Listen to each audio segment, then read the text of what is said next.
Hi, this is Nancy Flinchbaugh with spiritualseedlings.com. I'm an author, and my most recent book, Revelation in the Roots, Emerald Isle, discusses racism. I think it's very important to talk about race, and so I'm conducting a series of Spiritual Seedlings interviews on talking about race. And I'm doing this as a tribute to my wonderful late friend, Winky Mitchell.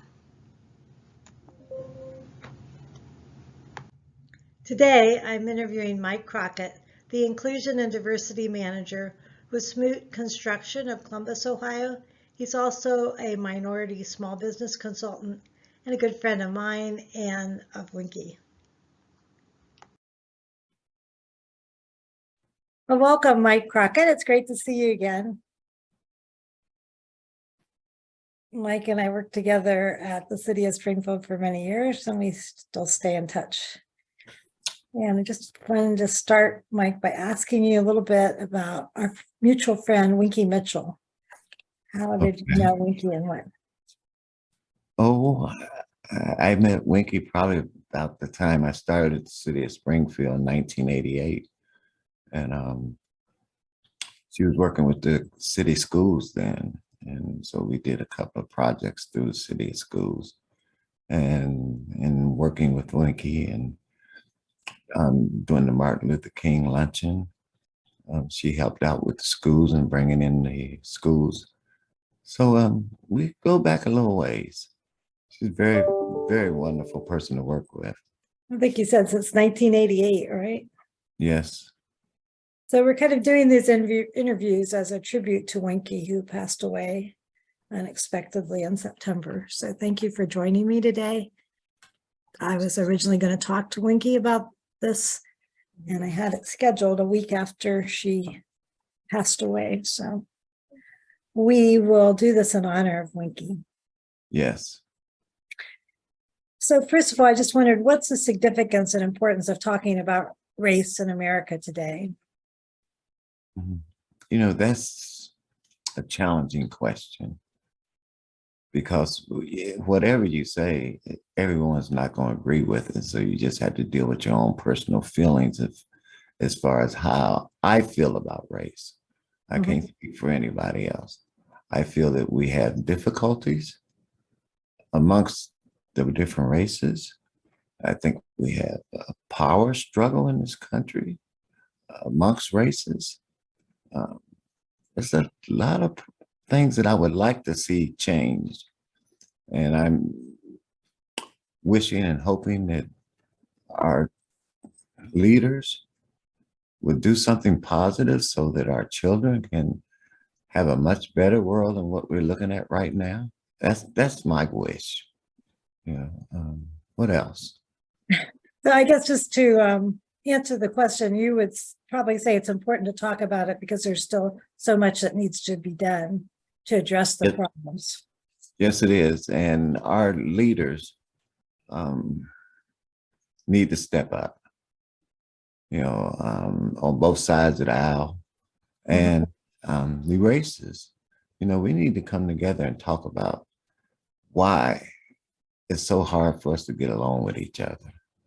It's about power, it's about struggling, it's about poverty, and it's going to make a lot of changes occur in the very near future, depending on how our politics go. Well, let me ask you this. Have you had any personal experiences with racism? Yes. Well, the first one is I had been a boxer in my youth. And in 1967, I boxed for Ohio in the Golden Gloves, won the light welterweight division. I was a champion in 1967 of Golden Gloves in Ohio. Then went to West Virginia to fight in their tournament, which was a tournament that was put on by PAL, Police Athletic League. And it was a long ride. And one of the people that was in the same boxing tournament that I was in that rode down with us was Bill Douglas, Buster Douglas's dad, who Buster Douglas was the world champion, who beat Mike Tyson. His dad and I boxed together. And so we get there, and I'm the youngest person, well, one of the youngest people in the group. So, excuse me. So I get out the car, and these two police officers or detectives who were part of PAL said that we're going to stay here at this hotel. And so my question was, where do we eat? I'm hungry. We didn't have a 7-hour drive or something like that. And they said, see that restaurant down the street? That's where we're going to eat at. See the lights on? I will go running down there, and I'm just as spry as all you can be. You know, I'm ready to go do this, fighting in West Virginia for the championship. I get down there and I run in there and I say, I want a hamburger, French fry, and Coke. And this old guy behind this counter said, I don't serve jigs. Surprise to me. I just want a hamburger, French fry, and Coke. I'm not trying to get no jigs out of this. And so Bill Douglas and the rest of the crew came in and said, Michael, he's calling you the N-word. Well, it wasn't a very happy scene after that. And they got me out of there and told me that if I didn't calm down, I was going to spend the night in jail. So they had got 2 sandwiches for me. And the police or the detectives had raided a steal the night before, and they had moonshine in the trunk. Gave me half a glass of moonshine, 2 sandwiches, and put my behind in bed.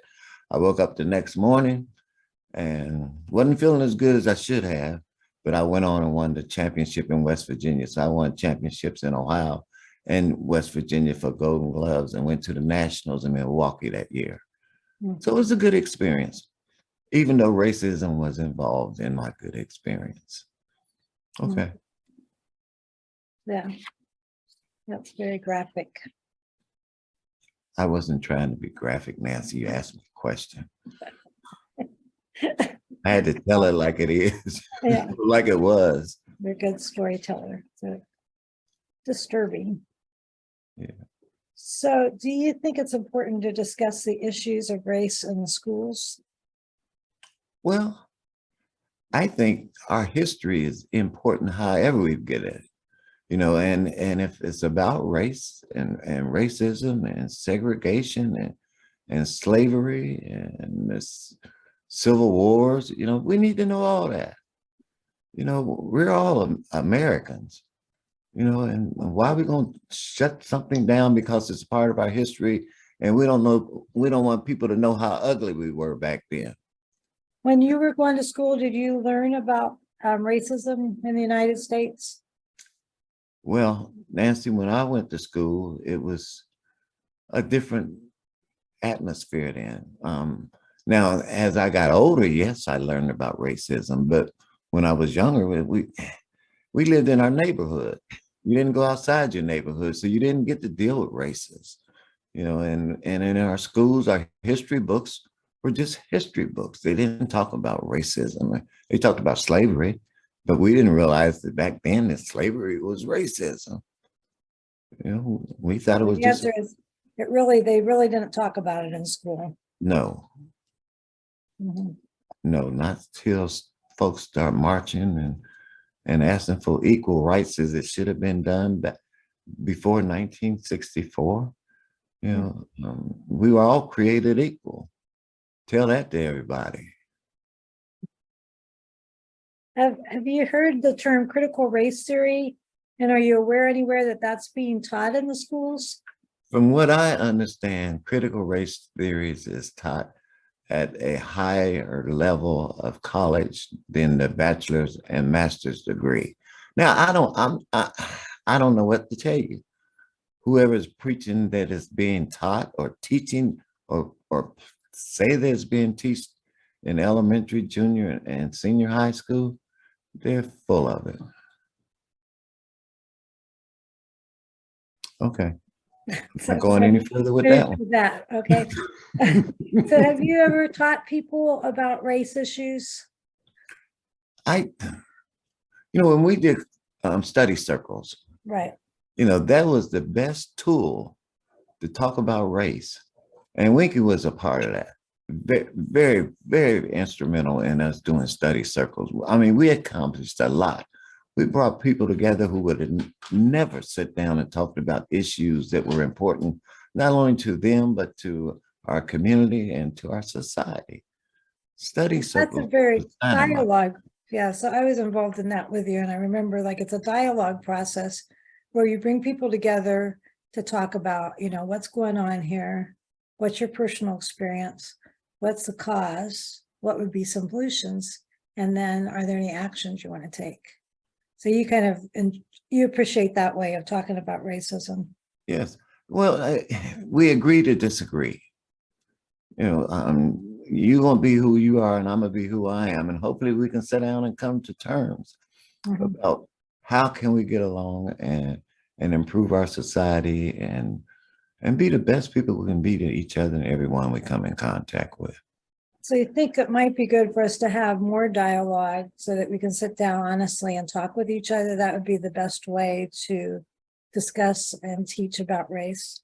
Yes, I do, Nancy. And all we have to do is say, we are willing to do this. We've done it before. We can do it again. Just won't have our good friend Winky with us, but we can have her in spirit.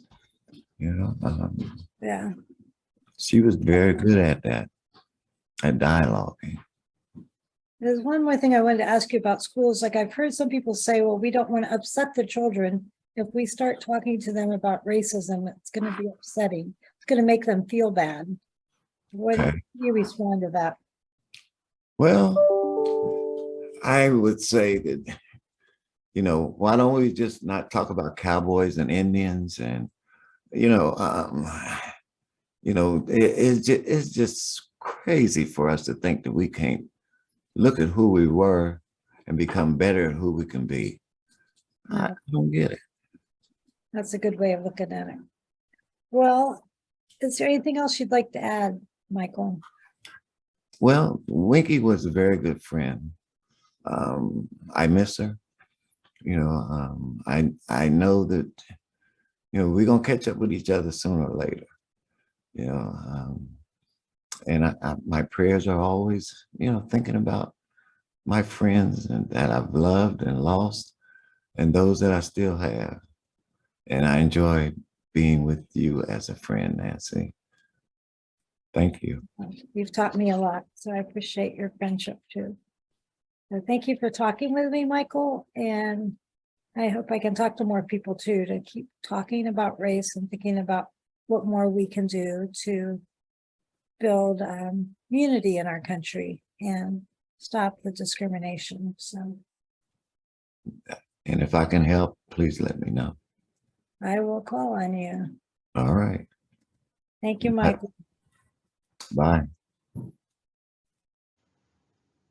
Will you join me in talking about race? Email me at nancy.flinchbaugh, nancy.flinchbaugh@gmail.com if you would like me to interview you. This has been a Spiritual Seedlings interview with Nancy Flinchbaugh. You can check out my websites at spiritualseedlings.com and nancyflinchbaugh.com for more information. Follow me on this YouTube channel for additional interviews, or also you may follow me on Facebook at Nancy Flinchbaugh Author. Thank you for listening.